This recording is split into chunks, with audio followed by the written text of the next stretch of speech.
जय Hind. SK geography life में आप सभी का स्वागत है। और ये है आज का टॉपिक है कोपेन जलवायु वर्गीकरण। आज का टॉपिक है कोपेन जलवायु वर्गीकरण और इस टॉपिक को हम 3 वीडियो में डिवाइड करके स्टडी करेंगे। सबसे पहले देखेंगे कि कोपेन जलवायु वर्गीकरण का जो आधार है वो क्या है। तो इसका आधार क्या है? तापमान, वर्षा और वनस्पति का वितरण। और कोपेन महोदय ने अपने जलवायु वर्गीकरण में आधार में क्या माना है?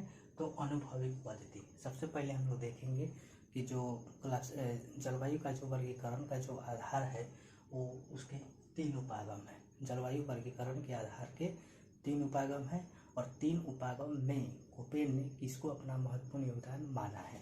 तो सबसे पहले देखेंगे अनुभविक, जनिक और अनुप्रयुक्त उदाहरण है उपागम है। तो अनुप्रयुक्त, जनिक और अनुभविक उपागम में कोपेन ने अपना जो योगदान माना है, आधार माना है क्लासिफिकेशन का, वो है अनुभविक पद्धति। और सबसे पहले इन्होंने देखा है कि जो क्लासिफिकेशन का जो आधार माना है, जो बेस माना है, वो क्या माना है? तापमान और वर्षा और इसका क्या चीज़? मध्यमान। मध्यमान का मतलब क्या होता है? मिड, उसका मान।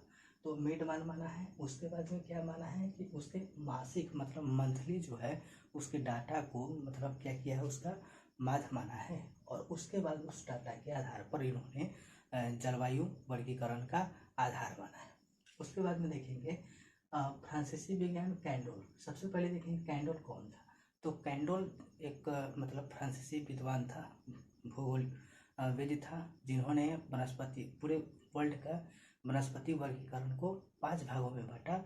और 5 भागों में बांटा और कब बांटा? 1874 में। किसने? कैंडोल ने वनस्पति, पूरे वर्ल्ड के वनस्पति को 5 भागों में बांटा। कब? कैंडोल ने। और 5 भागों में बांटा तो इसी वर्गीकरण को इन्होंने इस वर्गीकरण का आधार इन्होंने माना वेजिटेशन जोन, यानी पूरे पृथ्वी के वनस्पति को वेजिटेशन जोन के नाम से इन्होंने प्रतिपादित किया। और इसी वर्गीकरण का आधार किसने लिया? कोपेन ने। तो इसी आधार पर कोपेन ने अपना वनस्पति वर्गीकरण प्रस्तुत किया और प्रथम वर्गीकरण प्रस्तुत किया 1900 में। कब प्रस्तुत किया? तो 1900 में। उसके बाद 1918 में इसका पुनः रिवाइज किया। और रिवाइज किया तो उसमें क्या लाया? औसत यानी एवरेज रेनफॉल, उसके बाद औसत तापमान यानी एवरेज टेम्परेचर, और ऋतुविक वितरण यानी टेम्परेचर का जो डिस्ट्रीब्यूशन होगा ऋतु अनुसार, उसको भी इन्होंने मेजरमेंट किया। किसने? कोपेन ने। उसके बाद इसमें क्या चेंज हुआ? कब? तो 31 में और 36 में, इसमें भी क्या किया? उन्होंने परिवर्तन किया। और कब किया? तो 1931 में और 36 में। उसके बाद में क्या किया? तो कुल मिलाकर के कोपेन महोदय ने अपना जलवायु वर्गीकरण 5 भागों में ही माना है। और उस 5 भागों को उन्होंने 4 तापमान पर और 1 वर्षा पर माना है। यानी कोपेन का जो जलवायु वर्गीकरण है वो 5 तापमान पर है और 1 वर्षा पर है। तो वर्षा आधारित उन्होंने बी को माना है अल्फाबेट के रूप में। और उसके बाद में ए, बी और डी को उन्होंने क्या माना है?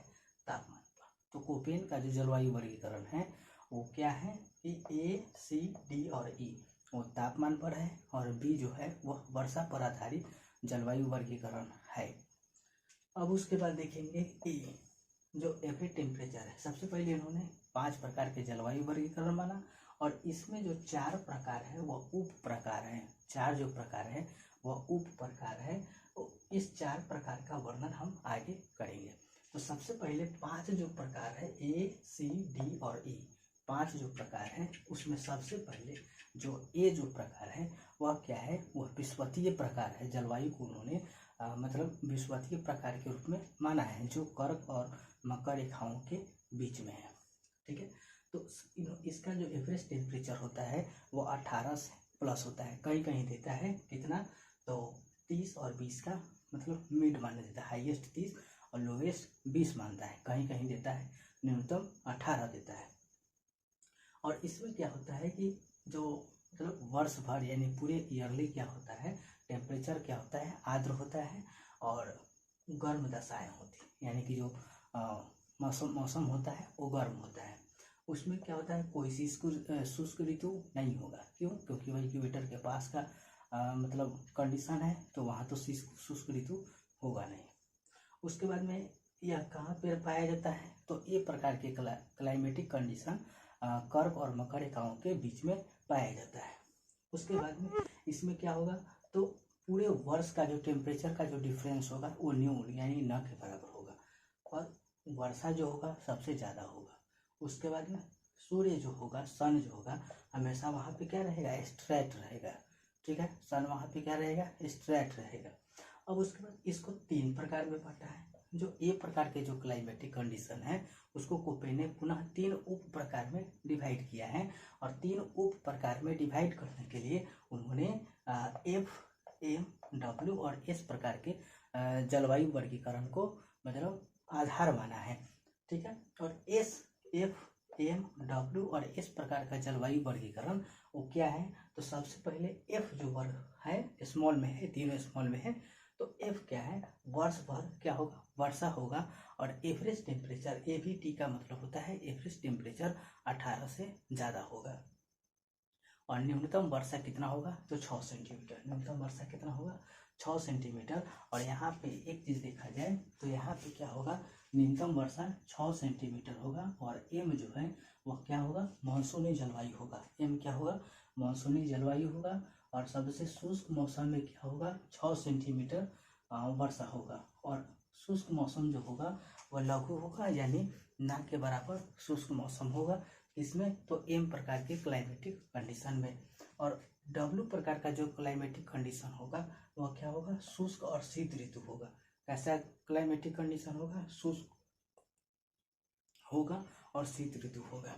उसके बाद एस जो जलवायु है वह क्या होगा, शुष्क और ग्रीष्म होगा। यानी डब्ल्यू और एस में डिफरेंस है। डब्ल्यू कहता है कि शुष्क होगा लेकिन शीत होगा, और एस कहता है कि शुष्क होगा पर ग्रीष्म होगा। तो ये स्मॉल लेटर का भी अपना अलग अलग मीनिंग है, उसको समझना होगा, तब जाकर के कोपेन क्लाइमेटिक कंडीशन समझ में आएगा। अब उसी में यहाँ पे दिया रहा है कि ए प्रकार के जो क्लाइमेटिक कंडीशन है उसको ए एफ, ए एम और ए डब्ल्यू में बांटा गया है। जहाँ ए एफ का मतलब है कि कोई शुष्क ऋतु नहीं होगा। ए एफ का मतलब है, ए एफ का मतलब है कि कोई शुष्क ऋतु नहीं होगा। और ए एम का मतलब है कि मानसूनी होगा और लघु शुष्क होगा। ए एम का मतलब होगा कि मानसूनी होगा और लघु शुष्क होगा। उसके बाद ए डब्ल्यू होगा, जाड़े की शुष्क ऋतु होगा। तो इस प्रकार एक छोटे से कोपेन क्लाइमेटिक कंडीशन का एक शॉर्ट वीडियो है। मिलते हैं इसके नेक्स्ट वीडियो में। यदि अच्छा लगे तो मेरी वीडियो को लाइक सब्सक्राइब करें।